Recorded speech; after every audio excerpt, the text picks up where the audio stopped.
Halo Sobat Edukasi, selamat datang pada video pembelajaran dari mata kuliah Jurnalistik dan Reportase. Senang sekali saya Nikita Kezia dapat mendampingi teman-teman semua dalam kesempatan kali ini. Namun sebelum kita beranjak pada materi, izinkan saya untuk membuka pembelajaran ini dengan Om Swastiastu. Assalamualaikum warahmatullahi wabarakatuh. Salam sejahtera bagi kita semua. Namo Buddhaya, salam kebajikan, dan salam kebanggaan kita semua. Salam harmoni. Baik, pada kesempatan kali ini kita akan belajar bersama-sama terkait penulisan berita, feature, artikel, tajuk rencana atau editorial, dan juga reportase. Namun sebelum itu, apakah kalian tahu bahwa jurnalistik secara epistemologi itu berasal dari kata jurnal atau journ yang berarti catatan harian? Nah, adapun Kusumaningrat mengartikan bahwa kata jurnalistik sendiri itu sebagai sebuah seni atau keterampilan untuk mencari, mengumpulkan, mengelola, menyusun, dan juga menyajikan sebuah berita tentang adanya sebuah peristiwa sehari-hari atau suatu peristiwa yang terjadi pada kesempatan selanjutnya. Nah, adapun jurnalistik ini disusun dengan cara yang sistematis dan terurut. Adapun beberapa fungsi dari jurnalistik. Yang pertama ialah untuk memberikan informasi mengenai pendidikan kepada masyarakat luas. Kemudian yang kedua ialah untuk menampilkan hiburan, tidak hanya menampilkan berita saja. Adapun yang ketiga ialah melakukan pengawasan oleh masyarakat. Nah, contohnya ini dilakukan dalam penelusuran yang diteliti oleh para ahli-ahli. Nah, ketika kita mendapat sebuah informasi, dalam dunia jurnalistik, informasi tersebut perlu digali-gali, terutama untuk sebuah ahli. Nah, makanya dalam jurnalistik sering adanya ahli politikus, ahli ekonomi, dan lain sebagainya macamnya. Dan hal ini menjadi salah satu hal yang membedakan jurnalistik dengan berita-berita yang lainnya, dikarenakan perlu adanya penelusuran dan juga penelitian lebih lanjut dan bisa dikontrol dan juga dilihat oleh masyarakat langsung, seperti itu. Nah, kita sudah mengetahui apa itu jurnalistik dan sudah mempelajari lagi nih bagaimana fungsi dari jurnalistik dalam kehidupan sehari-hari. Nah, sekarang kita akan beranjak pada materi yang akan kita bahas pada pertemuan kali ini. Yang pertama ialah membuat penulisan berita. Nah, adapun J.M. Leigh Spencer mendefinisikan bahwa berita itu adalah ide yang dapat menarik perhatian pembaca atau khalayak dengan adanya kreativitas dan strukturisasi berita yang menjadikan sebuah berita tersebut menjadi sebuah produk yang menarik dan juga informatif bagi masyarakat. Nah, berita ini bertujuan untuk meningkatkan kesadaran dari masyarakat terkait isu dan permasalahan tertentu yang sedang terjadi atau yang akan terjadi. Nah, makanya kita sering melihat adanya beberapa konteks berita seperti itu. Nah, dari buku jurnalistik sinematografi pada tahun 2021, ada nih beberapa ukuran untuk menentukan suatu informasi tersebut layak atau tidak untuk dijadikan sebuah berita. Di antaranya satu, penting. Informasi yang diberikan itu harus penting dan berguna bagi masyarakat. Dan yang kedua, apakah itu menarik? Nah, kata menarik di sini sebenarnya menjadi salah satu hal yang cukup unik dikarenakan kemenarikan dari sebuah berita bisa diukur dan juga bisa bergantung pada bagaimana seorang jurnalis atau seorang penulis berita itu bisa mengatur kata-kata, membuat diksi, dan juga mengatur kalimat-kalimat agar disusun menjadi sedemikian rupa. Kemudian yang ketiga ialah aktual, yakni yang terbaru. Kemudian yang keempat ialah seimbang. Dan sebuah berita tentunya harus menghadirkan informasi-informasi yang penting serta berkorelasi dengan kejadian yang terjadi pada saat itu. Nah, ada pula beberapa hal yang menyatakan berita tersebut penting atau menarik dalam pemberitaan. Di antaranya yang pertama, berita tersebut harus menjadi sesuatu yang tidak biasa. Kemudian yang kedua, adanya kemajuan dari era pembaruan. Kemudian yang ketiga, bisa berdampak luas bagi masyarakat. Kemudian yang keempat, adanya human interest atau bisa mengandung simpatik dari masyarakat. Dan yang kelima ialah mengandung kedekatan dengan masyarakat tersebut, seperti itu. Nah, adapun Brian S. Hooks dan George Kennedy mengatakan bahwa terdapat 9 kriteria dari berita. Yang pertama ialah keluarbiasaan atau unusualness, seperti yang tadi sempat dijelaskan sebelumnya. Kemudian yang kedua ialah kebaharuan atau newness. Kemudian yang ketiga ialah akibat atau impact. Kemudian yang keempat ialah aktual atau timeliness. Kemudian yang kelima ialah kedekatan atau proximity. Dan yang keenam ialah informasi atau memberikan information yang baik dan relevan. Yang ketujuh ialah konflik, yakni adanya konflik atau sesuatu yang diperdebatkan dalam berita tersebut, sehingga ini menjadi salah satu hal yang menarik dan perlu diperbincangkan lebih lanjut. Kemudian yang ke-8 ialah orang penting atau prominence. Jadi ada beberapa orang atau beberapa pihak yang menjadi narasumber penting dalam berita tersebut. Kemudian yang ke-9 ialah ketertarikan manusia atau human interest. Nah, demikianlah beberapa unsur-unsur atau kriteria yang terdapat dalam sebuah berita yang mampu kita pelajari bersama. Nah, adapun dalam sebuah berita, kita tidak bisa melupakan unsur 5W dan 1H. Unsur 5W 1H menjadi unsur yang sangat-sangat melekat dalam sebuah berita, baik itu feature, artikel, tajuk rencana, maupun hal-hal lainnya. Adapun dalam 5W 1H yang pertama ialah what, atau apa yang sedang terjadi. Kemudian where, di mana peristiwa tersebut terjadi. Kemudian when, kapan sih peristiwa tersebut sudah atau akan terjadi. Kemudian who, siapa yang terlibat, siapa tokoh-tokoh, siapa yang menjadi bagian dalam berita tersebut. Kemudian why, mengapa hal tersebut dapat terjadi, seperti bencana alam, kemudian tanah longsor, atau mungkin hal-hal kriminalitas dan berita-berita lainnya. Kenapa hal tersebut bisa terjadi? Biasanya di sini diceritakan terkait dengan kronologis.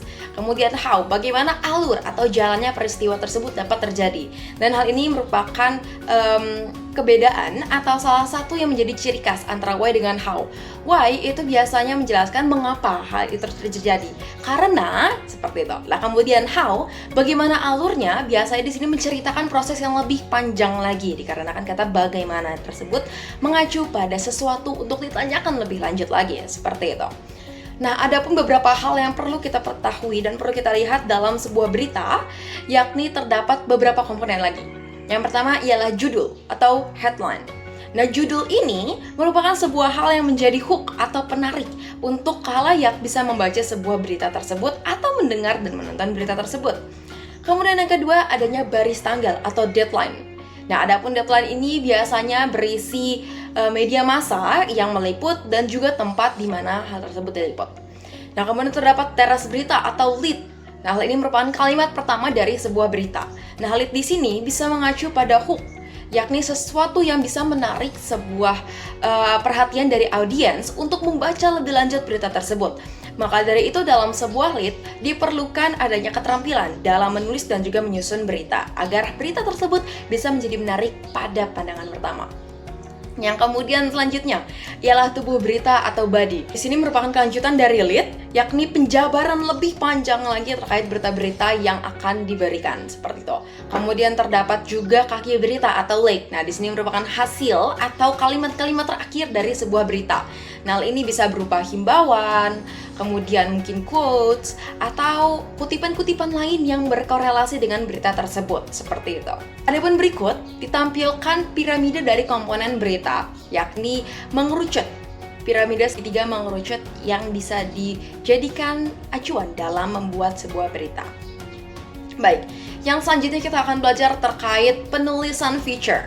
Nah, adapun berita feature, itu merupakan sebuah berita yang tetap ditulis dengan unsur dan ketentuan berita, tetap nih dengan menggunakan unsur 5W dan 1H, akan tetapi terdapat perbedaan, yakni ciri khasnya yang menghibur, mengentertain, dan juga tidak seperti berita-berita informasi pada umumnya yang terkesan berita berat seperti itu.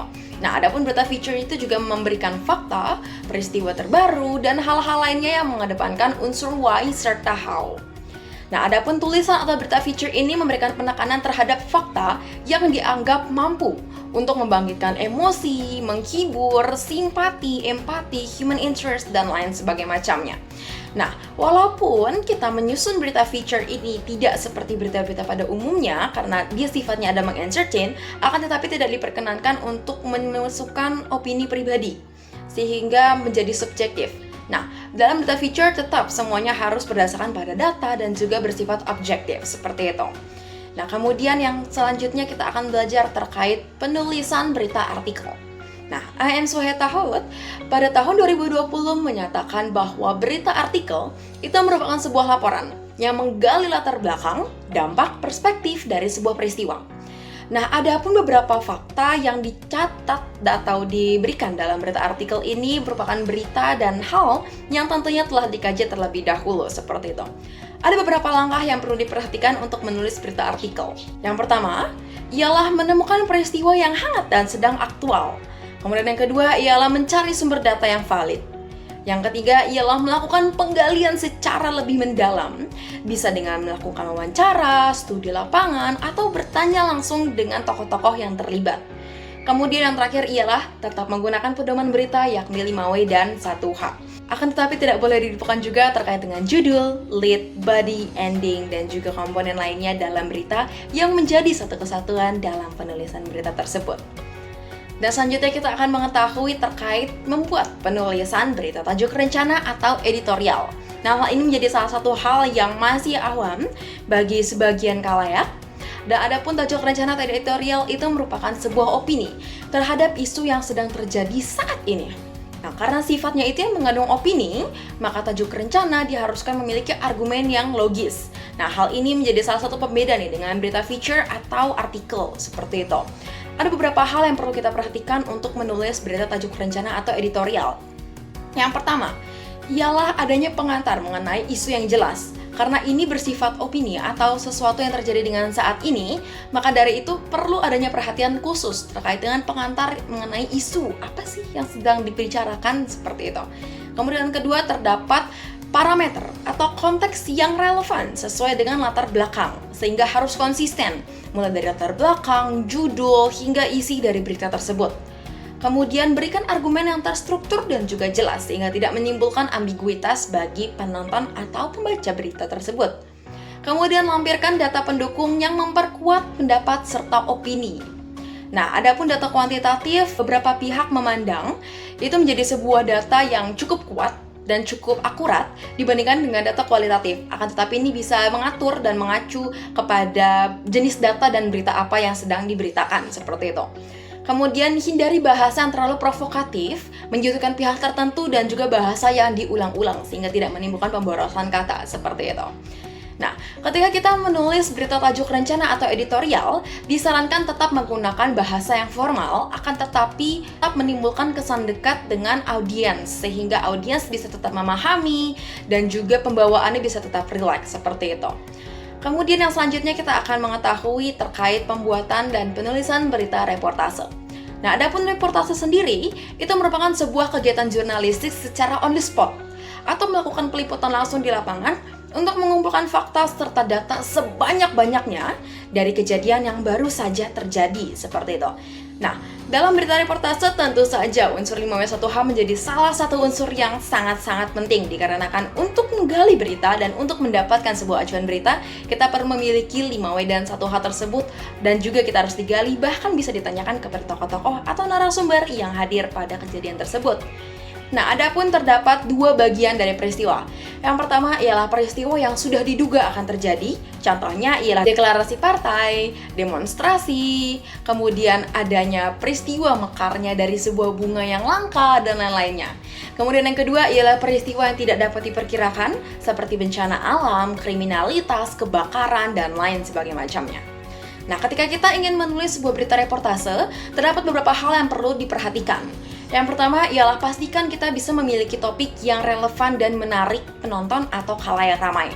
Kemudian yang kedua, pastikan untuk tetap melakukan riset yang mendalam dan juga berdasarkan fakta. Dan yang ketiga ialah tetap mengikuti kaidah dan struktur berita seperti judul, lead, body, dan juga ending. Kemudian yang keempat ialah memperhatikan bagaimana penulisan serta etika dari penulisan jurnalistik, seperti itu. Nah, berdasarkan beberapa hal tersebut kita bisa simpulkan bahwasannya sebuah berita itu tidak hanya disusun berdasarkan opini atau fakta-fakta yang ada di sekitar kita. Akan tetapi fakta tersebut harus digali lebih dalam lagi, fakta tersebut harus ditunjang dengan data dan juga perlu adanya analisis serta penelitian lebih lanjut lagi terkait dengan data-data yang telah kita dapatkan. Adapun beberapa berita yang biasanya dan bisa kita lakukan, yang pertama adalah berita feature, tajuk rencana, kemudian ada juga berita reportase. Dan hal ini merupakan beberapa berita yang sering sekali kita temukan di sekitar kita. Baik, demikianlah materi terkait dengan penulisan berita, feature, tajuk rencana, dan juga reportase. Semoga pembelajaran yang telah kita lakukan saat ini bisa menambah wawasan serta menginspirasi untuk masuk lebih dalam ke dalam jurnalistik dan reportase. Baik, sekian dari saya memohon maaf apabila terdapat kesalahan atau hal yang kurang berkenan selama presentasi ini berlangsung. Akhir kata, izinkan saya untuk menutup dengan para Masanti. Om Santi, Santi, Santi Om. Wassalamualaikum warahmatullahi wabarakatuh. Salam sejahtera bagi kita semua. Nama budaya, salam kebajikan, dan tentunya salam kebanggaan kita semua. Salam harmoni. Terima kasih.